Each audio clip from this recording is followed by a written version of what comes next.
Shalom, selamat pagi. Tuhan Yesus memberkati saudara-saudara semua dan sahabat-sahabat semua. Bapa selalu memberkati dan mencintai saudara-saudara. Dan saya harapkan teman-teman dan saudara-saudara juga mengasihi Tuhan kita, Yesus Kristus. Saya sedikit bersaksi saat ini mengenai satu anak yang pernah saya layani. Dia didoakan 2 minggu dia itu sudah tidak bangun dari tempat tidur. Ceritanya, saya baru pulang dari persekutuan, dari komunitas. Lalu dalam perjalanan ada anak saya yang telepon, anak rohani saya telepon, bilang begini, Kak, tolong datang doakan kakak saya sekarang karena kakak saya sudah mau mati.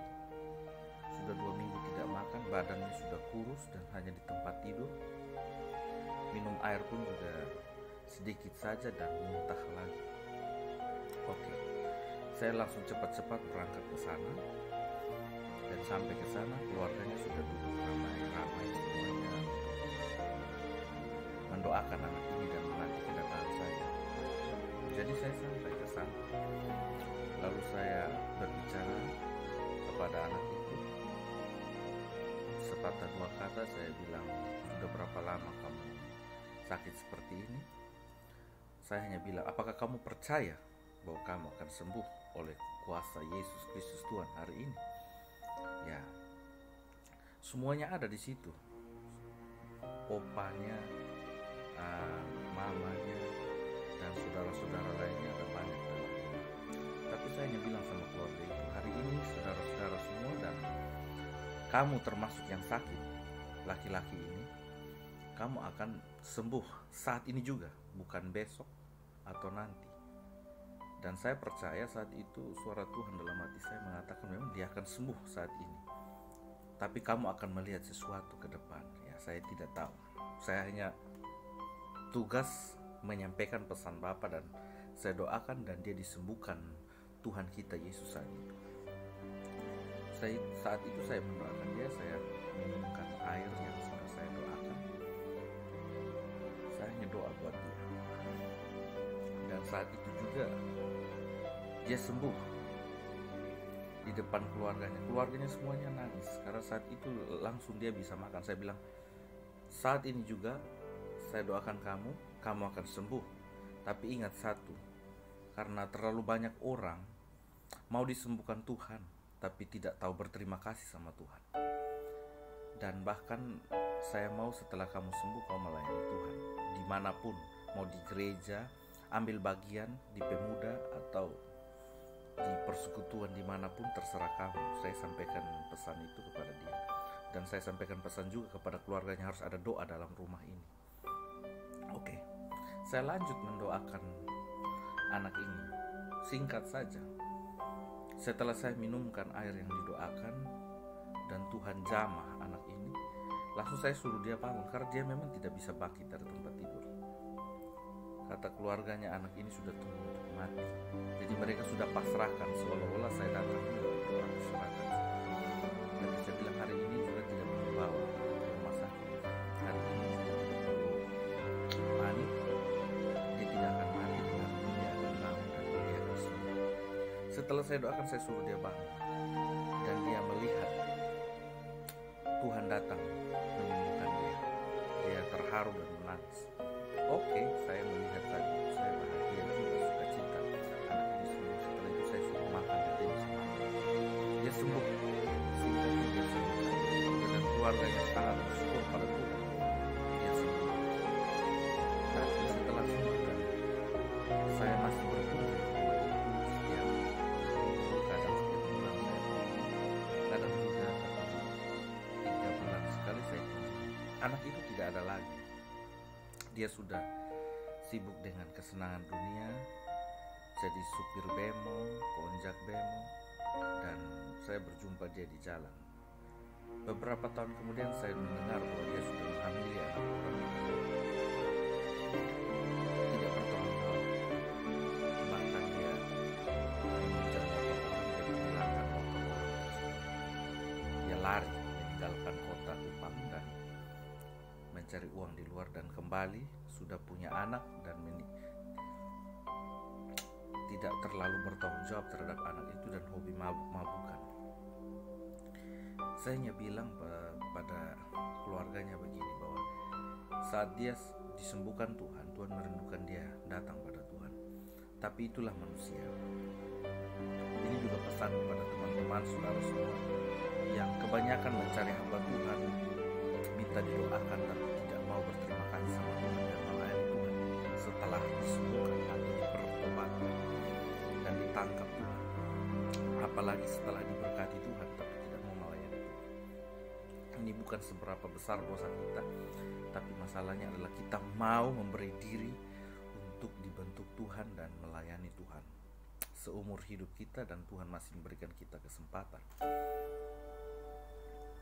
Saya pergi berkunjung pada keluarganya sekitar 7 tahun kemudian, dan memang dia tidak di dalam ladangnya Tuhan, tapi ladangnya setan tentunya, meninggalkan Tuhan. Bahkan keluarga tersebut juga mempercayai hal-hal mistis yang sebenarnya tidak perlu dipercayai. Saya mau mengajar juga, mereka minta didoakan. Saya malas mendoakan, saya bilang saya mau ngajar bukan mau mendoakan. Kalau terus mendoakan dan akhirnya menjadi jemaat yang bodoh, akibatnya mempercayai setan, kuntilanak dan sebagainya. Akibatnya tidak mempunyai pengertian yang benar dalam hidup Tuhan.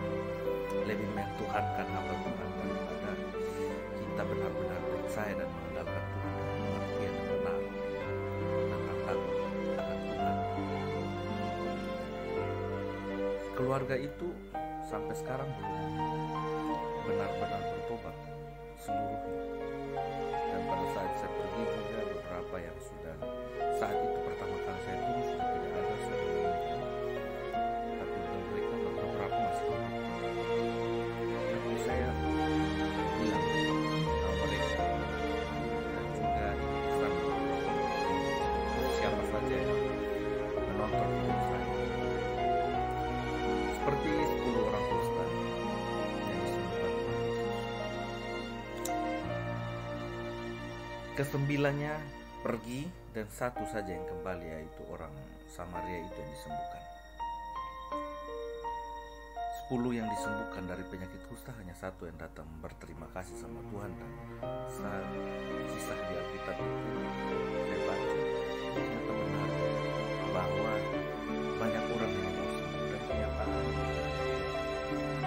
banyak yang saya layani disembuhkan Tuhan, tapi mereka tidak mau melayani Tuhan.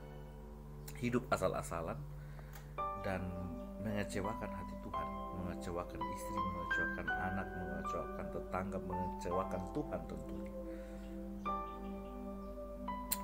Jatuh bangun dalam dosa pun tetaplah berjuang sampai Tuhan berkata sudah selesai dalam kehidupan saudara. Jangan tiru ke-9 orang itu.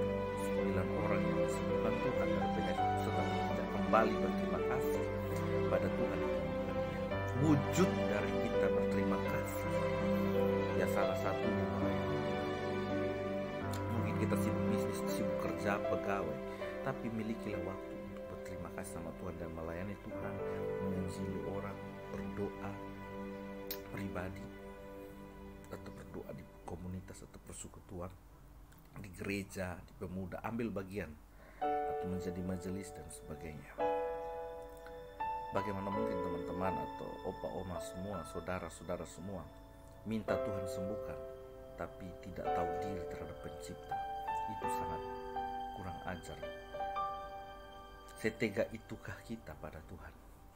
Ibaratnya begini, lu datang di beta minta tolong, setelah beta tolong lu sudah datang berterima kasih.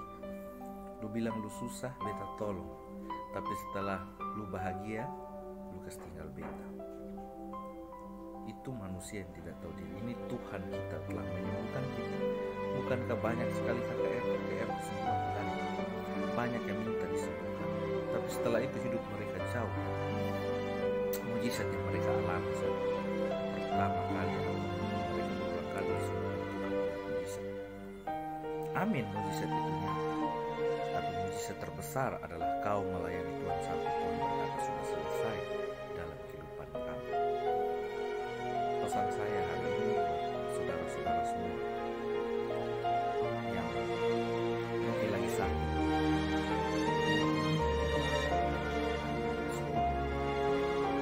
dengan penyakit yang tidak mungkin lagi disembuhkan. Mau sembuh tidak masalah.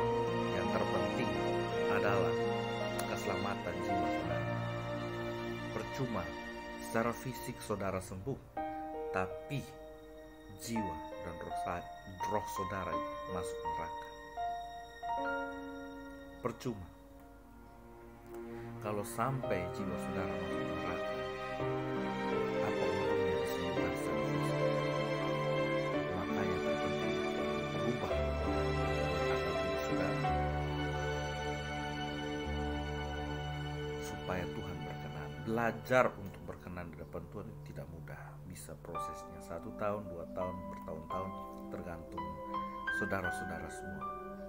Dan pesan saya, kiranya teman-teman yang sudah jalan dalam kesalahan, baik yang hamba Tuhan maupun yang tidak melayani Tuhan, kembalilah kepada posisimu yang semula dan posisimu yang benar, dan sehingga Tuhan berkenan kepada engkau. Terima kasih. Tuhan Yesus memberkati. Saya doakan teman-teman semua selalu berkati dan disembuhkan Tuhan atas segala macam penyakit. Terima kasih Tuhan. Tuhan sembuhkan semua yang sakit, semua yang lemah, letih, lesu, yang berbeban berat, penuh masalah, semuanya bersukacita melewati tantangan hidup ini. Terima kasih Rajaku. Haleluya, haleluya, haleluya. Amin. Shalom. Tuhan Yesus memberkati.